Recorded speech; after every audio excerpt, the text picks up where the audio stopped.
Galactic Station Omicron 7 was, according to its own promotional brochure, quote, the crown jewel of interstellar civilization, a shining beacon of unity, commerce, and diplomatic excellence. End quote. The brochure lied. What it actually was 400,000 square meters of organized chaos held together by faulty gravity plating, the smell of 17 different alien cuisines competing for dominance, and the collective stress of roughly 60,000 beings who all desperately needed to be somewhere else. Pipes rattled overhead.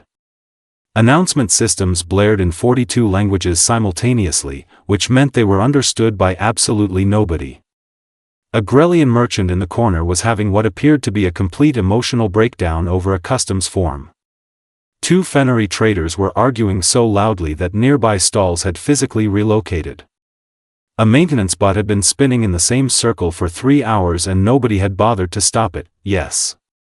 The crown jewel of interstellar civilization, and right in the middle of all of it, sitting on a bench in Terminal C of the Diplomatic Transit Lounge, was Darian Voss. He was unremarkable by any measurable standard.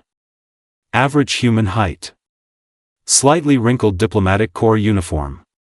A half-eaten sandwich in one hand and a completely outdated paper transit document in the other. Brown hair. Tired eyes. The general appearance of a man who had missed one too many connecting transports and had simply made peace with it. Nobody looked at him twice. That was about to change. The first sign that something had changed was the silence, not the gradual, polite kind of silence. Not the kind that settles over a room when someone says something awkward at a dinner party. This was the immediate, total, biological silence of 60,000 creatures simultaneously deciding that breathing too loudly was a personal risk they were not willing to take. The second sign was the stampede. It was subtle, as stampedes go. Nobody ran. Running would have attracted attention, and attracting attention was the last thing anyone in Terminal C wanted to do in that particular moment. Instead, beings simply relocated. Quickly. With great purpose. The Grellian merchant forgot entirely about his customs form. The two Fennery traders discovered they had no remaining opinions worth arguing about. Even the maintenance bot, through some miracle of terrible programming, managed to will itself behind a support column. Terminal C emptied in approximately 11 seconds, and through the newly vacated corridor walked Kazuller of the Vreth. He was enormous. That was the first thing, and it overwhelmed every other thing. 7 feet of layered natural armor plating that shifted color between deep black and arterial red depending on the angle of the light. 4 upper limbs, each ending in retractable claws that had, on at least 14 recorded occasions, been used to end diplomatic negotiations permanently. A jaw structure that exobiologists described in their papers using words like catastrophic and load-bearing. Eyes the color of a dying star, and approximately as warm. The Vreth were the apex predator of 3 separate ecosystems on 2 different planets. They had never lost a war.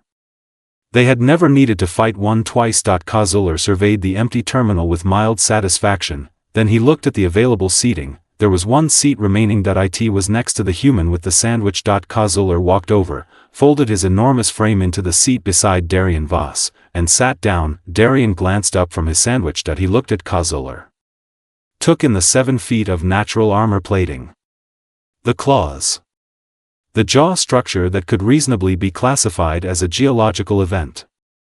The dying star eyes currently fixed on him with the full weight of a species that had never once been ignored. Darian nodded, then he looked back down at his sandwich and took another bite. The observers watching from behind pillars, around corners, and through the transparent walls of the station's upper observation deck, did not handle this well. Ambassador Vrila of the Fennery Collective, a being who had survived 2 wars, 1 political assassination attempt, and a trade negotiation with the Grellian Commerce Guild, pressed herself flat against a support column and whispered to her aide that she needed a moment. Her aide, to his credit, was already having several moments simultaneously. A young Diluvian student who had been recording the whole thing on his communication device had stopped recording because his hands were shaking too much. He had also, reportedly, reconsidered several of his life choices in rapid succession. The maintenance bot, still hiding behind its column, somehow seemed tense. The universal consensus among every witness, regardless of species, culture, or individual trauma history, was a single shared thought: that human is already dead, he just does not know it yet, but here was the thing. Kazuler knew it. He was aware, with a precision that came from centuries of his species being the most terrifying thing in any room, that he had just been looked at and dismissed. Like furniture. Like a mildly interesting piece of architecture. Like something that did not require a reaction. Nobody did that. In recorded galactic history, across 412 years of Vreth-Kai interactions with other species, nobody had ever done that. Kazuler stared at the side of Darian's head. Darian chewed. Kazuler lasted 4 minutes and 37 seconds. For context, a Vreth-Kai had once stared down a collapsing star without flinching. They had held siege positions on frozen moons for decades without complaint. Patience was not the issue. The issue was that being ignored was a completely foreign sensation, and like most foreign sensations, it was deeply uncomfortable. He spoke. His voice was the auditory equivalent of a collapsing building, low and resonant and structured in a way that made the air itself feel like it wanted to apologize. You are not afraid. It was not a question. It was an accusation. Darian looked up again. Chewed once. Swallowed. Sorry, were you talking to me? Behind the support column, Ambassador Vrelaw made a sound that her species reserved exclusively for witnessing catastrophic events. I am Kazuler, the Vreth-Kai said, and he said it the way his kind always said their names, like a declaration of universal fact, like the statement itself should rearrange the listener's understanding of their own mortality. Darian nodded slowly. Darian. Darian Voss. Junior Attaché, Earth Diplomatic Corps. He paused. Then he held out the second half of his sandwich. You want some? It is supposed to be chicken, but honestly your guess is as good as mine. Station food. The silence that followed was of a quality that had no name in any known language. Kazuler looked at the sandwich. Then at Darian. Then at the sandwich again. His claws extended slightly, which in Vreth-Kai body language was the equivalent of clearing one's throat before issuing a formal declaration of termination. Darian tilted the sandwich slightly in a more offering direction. It has got some kind of sauce on it, he added helpfully. Not bad actually. I have ended civilizations, Kazuler said. Yeah, this place looks a bit rough, Darian agreed, glancing around the empty terminal. Is there a convention or something? It cleared out pretty fast. The Diluvian student, who had managed to steady his hands enough to resume recording, later described this moment in his personal journal as the point at which he genuinely questioned whether humans were a real species or some kind of collective hallucination the galaxy was experiencing. Kazuler leaned closer. This was a technique. Proximity was pressure. Pressure produced fear. Fear was the natural order of things. Darian leaned back slightly, not out of fear, but because 7 feet of armored apex predator entering your personal space was just physically inconvenient regardless of species. You should be trembling, Kazuler said. Darian considered this with the seriousness it apparently deserved. I am a little cold actually. They keep this terminal freezing. Is that a temperature thing for different species, do you think? I keep meaning to ask someone from facilities but I can never find them when I need them. Kazuler sat back. He was not accustomed to being out-conversationed. Mostly because conversations with his species traditionally ended before the other party had an opportunity to contribute a second sentence. This was new territory. Uncharted. Mildly alarming in a way he was not prepared to examine publicly. The observers watched in unified, breathless disbelief. The sandwich remained on offer. The thing about Darian Voss was that he was, at his core, a man who had spent 3 hours alone in a transit lounge with nothing but a questionable sandwich and his own thoughts. He had reached his conversational limit with himself approximately 2 hours and 40 minutes ago. When Kazuler stopped actively trying to be terrifying for 6 consecutive seconds, Darian interpreted this, reasonably by his own standards, as an invitation. So where are you headed? He asked. Kazuler blinked. His species had a secondary eyelid, which gave the blink a layered, cinematic quality. The 7th summit of interstellar dominance hierarchies. Nice, Darian said, with the tone of a man who had heard the words but processed none of them. I am going to Velthury Station. Supposed to be there Tuesday, but my connecting transport got delayed out of Hub 19, which, honestly, not surprised. Hub 19 is always a disaster. You ever been through Hub 19? Kazuller had personally restructured the political leadership of Hub 19's home system 14 years ago. He chose not to mention this. The traffic there, Darien continued, shaking his head with the weight of a man carrying a genuine grievance, is unbelievable. And I said this to Jenkins. I said, Jenkins, if you book me through Hub 19 again, I am filing a formal complaint with the department. And do you know what Jenkins said? Kazuller did not know what Jenkins said. He also did not know who Jenkins was. He was also completely uncertain how he had arrived at a point in his existence where these were relevant questions. Jenkins said it was the most cost-efficient routing. Cost-efficient. I missed a full diplomatic briefing because of cost-efficient routing. There was a pause. Darien finished the last of his sandwich. Jenkins does this, he added, with a gravity that suggested Jenkins was perhaps the greatest ongoing threat to galactic stability currently known to man. From the observation deck above, 17 different beings were recording the interaction on personal devices. At least 3 were live-streaming it to off-station networks. A Fennery cultural anthropologist who happened to be passing through on a research sabbatical had abandoned her original thesis entirely and begun furiously taking notes on a new one, provisionally titled, Humans, Genuinely Like This or Elaborate Defense Mechanism, a study. Kazuller, Destroyer of Civilizations, Apex of the Apex, being whose name was used in 12 languages as a synonym for inevitable doom, turned slightly in his seat toward Darien. What, he said slowly, did Jenkins do? Darien looked at him. Something in his expression shifted, the particular look of a man who has found an unexpected but welcome audience. Okay, he said, leaning back. So it started about 6 months ago. Behind the support column, Ambassador Vrila quietly told her aide to cancel her remaining afternoon appointments. The Jenkins situation had been unfolding for approximately 12 minutes. Darien had covered the incident with the misfiled transport vouchers, the passive-aggressive department-wide memo that Jenkins had sent afterward, the follow-up memo that Jenkins had sent to clarify the first memo, and what Darien described as the absolute audacity of the commemorative mug on Jenkins' desk. That said world's okayest colleague, which Darien felt was Jenkins being generous with himself. Kazuller had not moved. This was unusual for him. Usually he moved quite a lot during interactions with other species, mostly in directions that ended conversations permanently. Instead he was sitting with the particular stillness of a being who had been unexpectedly pulled into a narrative and was now, against every instinct and life experience, waiting to find out what happened next. The observers had collectively stopped pretending they were not watching.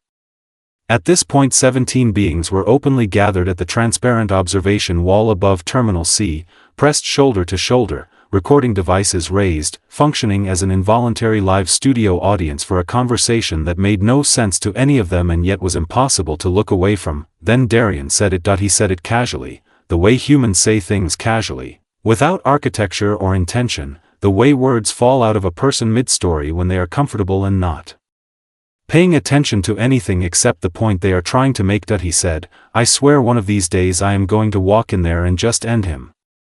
The temperature in Terminal C did not actually drop. It only felt that way. Every recording device above went completely still. Ambassador Vrila's aide physically grabbed her arm. The Diluvian student stopped breathing in a way that was medically concerning. Even the maintenance bot, still lurking behind its column, seemed to lean slightly forward, because in Vrethkai, the phrase, I will walk toward you and end you, was not an expression. It was not hyperbole. It was not the kind of thing you said about a coworker you found mildly irritating. It was a formal declaration of lethal intent, spoken only by those who were completely certain of the outcome. It was the last thing 17 species had ever heard before a Vrethkai ended an era. Kazuller went rigid, every plate of his natural armor locked. His secondary eyelids dropped. His claws extended to their full length and then stopped, frozen, because the protocol for responding to a formal death challenge required him to acknowledge the challenger, and acknowledging the challenger meant looking directly at Darien Voss, and looking directly at Darien Voss meant confronting the fact that this small, sandwich-eating, Jenkins-resenting creature had just issued the challenge without a single change in heart rate, without a tremor, without even a pause in his sentence. Darien was still talking. Because the mug alone, he was saying, is enough to make a person lose their mind. A commemorative mug, Kazuller. In the shared kitchen. Where everyone has to see it. Kazuller processed this in the 3 seconds of silence that his species used to assess a challenger before responding. He ran through the possibilities with the cold efficiency of a predator that had survived longer than most civilizations. Option 1. The human did not know what he had said. Possible. But the phrase had been delivered with complete calm, which in Vrethkai culture indicated either ignorance or absolute confidence, and the distinction between those two things had never mattered less, because the result on Kazuller's nervous system was identical. Option 2. The human knew exactly what he had said. In which case this creature had just issued a formal death challenge to the apex predator of the known galaxy while complaining about a coworker's mug, which meant the human either had no fear response whatsoever or operated on a level of threat assessment so far above Kazuller's own that the challenge had felt, to Darien Voss, like a perfectly proportionate use of language. Both options arrived at the same destination. Kazuller, for the first time in 412 years of recorded Vrethkai history, was not certain he was the most dangerous thing in the room. The mug, he said carefully, offends you. Deeply, Darien confirmed, completely unaware that he had just survived a diplomatic incident by not knowing he was in one. Above them, Ambassador Vrila slowly exhaled for the first time in 90 seconds. Her aide was writing something on a notepad with the frantic energy of a being who understood that what he was witnessing would be discussed in academic papers for generations. Kazuller had a very organized mind. It was one of the things that made him exceptional even among his own kind. He could assess, categorize, and respond to threats with a speed and precision that had kept him alive through situations that had ended considerably larger and better armed beings than himself. His mind was a weapon, and like all weapons, it was most dangerous when it was quiet. It was very quiet now, because Kazuller was thinking about humans, not this human specifically. All of them. The things his kind said about them in private, in the low rumbling conversations that Vrethkai had when they were certain no other species was listening. The rumors that circulated not with mockery but with something that, if pressed, Kazuller might have reluctantly identified as unease. There was the matter of pain tolerance. Other species avoided pain. They were built around avoiding it. Humans documented it, studied it, compared it with one another socially, and then continued doing the thing that caused it. They had a specific term for seeking out painful physical experiences voluntarily purely for personal satisfaction. They called it a workout. There was the matter of their pets. Humans shared their living spaces with creatures they had not tamed so much as simply decided to love into submission. Some of those creatures had been apex predators in their own ecosystems before humans arrived, looked at them, and apparently decided they would make acceptable furniture companions. The Vrethkai had a word for this behavior. The word translated roughly as either profound dominance or complete detachment from self-preservation instinct, and most Vrethkai scholars had eventually concluded that in the case of humans, the distinction was probably irrelevant. There was the matter of how humans talked about death. Casually. Humorously.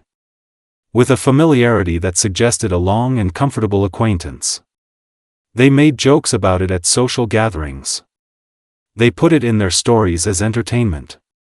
They had an entire category of humor built specifically around the worst possible outcomes, and they laughed at it with the particular ease of a species that had looked at its own mortality and decided it was, on balance, not that serious. Kazuller looked at Darien Voss. Darien was brushing sandwich crumbs off his uniform with the distracted efficiency of someone whose mind was already back on Jenkins. The apex predator of the known galaxy sat very still and quietly updated several long-held Assumptions about the natural order of things. It was the Diluvian student who gave it away. He had been so focused on keeping his recording device steady that he had leaned slightly too far over the observation railing, and the small involuntary sound he made when he caught himself was just loud enough to travel down to Terminal C in the surrounding silence. Darian looked up. He looked at the observation deck. At the 17 beings pressed against the transparent wall with their recording devices. At the faces peering from behind support columns. At the cluster of what appeared to be station security personnel who had arrived at some point during the Jenkins story, assessed the situation, and then collectively decided that standing very still at a considerable distance was the most professional available option. Darian looked at all of this for a moment. Then the corner of his mouth moved in the specific way that indicated a human finding something genuinely funny but not wanting to be obvious about it. He turned to Kazuller. "Is it you or me?" he asked. Kazuller processed the question. "Clarify." Darian gestured at the assembled audience with a slight tilt of his head, making everyone uncomfortable. "Is it you or me? Because I want to be respectful if I am doing something wrong culturally.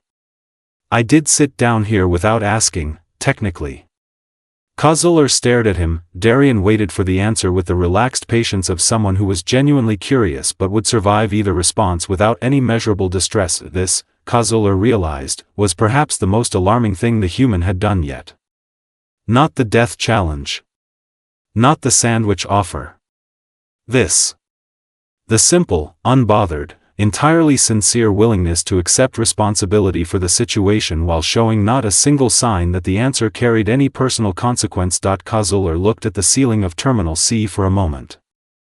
"It is me," he said finally. Darian nodded, satisfied. "Good.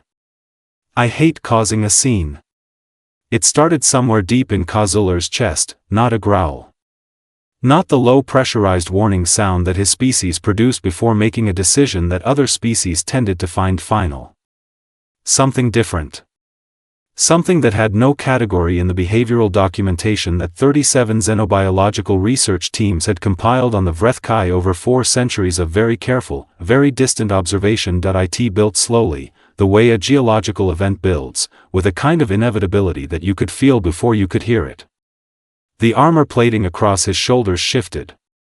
The dying star eyes crinkled at their outer edges in a way that no recorded Vrethkai face had ever been documented doing, and then Kazuller laughed. It was not a pleasant sound in the technical sense.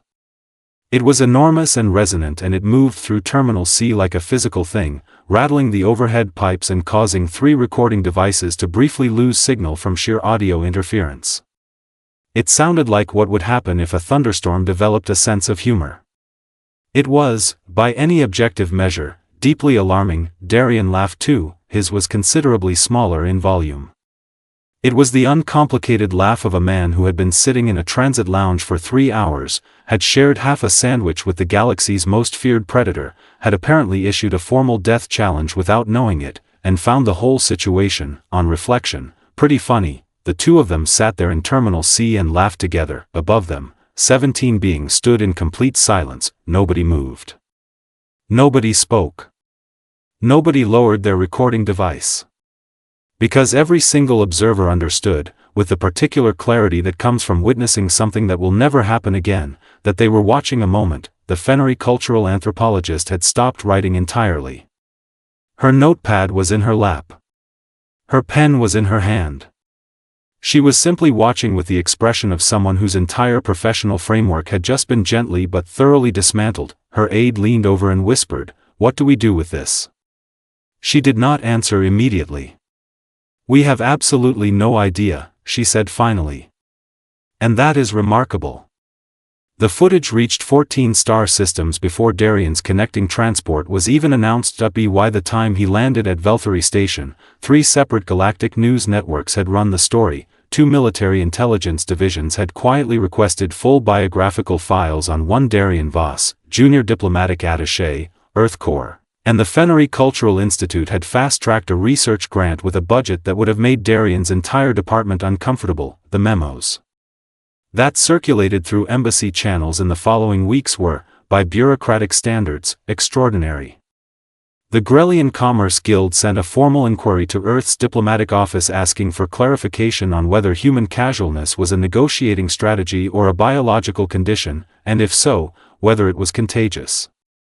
The Diluvian Academic Assembly issued a preliminary statement revising their existing threat assessment of humanity from negligible to unclear, pending further study, which in academic language was approximately equivalent to screaming. 7 military commanders across 4 separate systems updated their human threat assessments upward. 2 of them did it twice after watching the footage a second time and catching details they had missed the first time around, specifically the part where Darien offered the sandwich. The Vrethkai said nothing publicly. Privately, those close to Kazular noted that he was different after Omicron. 7. Not diminished. Not troubled exactly. Just occasionally, in quiet moments, possessed of a particular expression that his kind had no existing word for. The closest translation available in any known language was something between respect and the specific discomfort of realizing the universe is considerably stranger than previously accounted for. He never did eat the sandwich. He thought about it sometimes, and Darien Voss returned to his office, filed his transit delay report with the department, sent a follow-up message to his supervisor about the Hub 19 routing situation, and spent the remainder of his Tuesday composing a strongly worded internal memo about a commemorative mug in the shared kitchen that he felt was a morale issue worth addressing formally. Jenkins did not respond. Jenkins never responded. Some things, even in a galaxy full of wonders, remained constant.